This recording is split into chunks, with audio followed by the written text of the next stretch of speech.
করবো? মাঝপথে গাড়িটা খারাপ হয়ে যাবে, অমনি খারাপ হয়ে যাবে, কি করবো? বাদে বাদে বাদ, কিরম আছিস?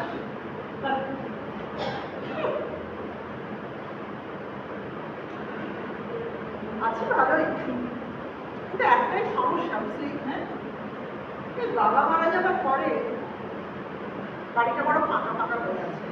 আমারও আসলে একা ভালো আছে, তাই ভাবছি আমরা বিয়ে করবো, বুঝলি। কিন্তু পছন্দ মতন পাত্রী পাওয়া। শোন, আমার হাতে না একটি ভালো পাত্রী আছে, দেখতে শুনতে বেশ, তবে ভয়ঙ্কর দরজা।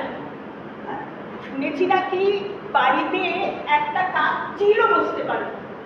ও রিয়েলি, ভেরি ইন্টারেস্টিং। তা কি ব্যবস্থা কর। ঠিক আছে, দেখতে যাবো। ঠিক আছে, চল, আমি ব্যবস্থা করতে পারি, কিন্তু তোরও আমার জন্য কিছু করতে হবে। ওই বাড়িতে ছোট মেয়ে ছিল, তাকে না আমি ভালোবাসি।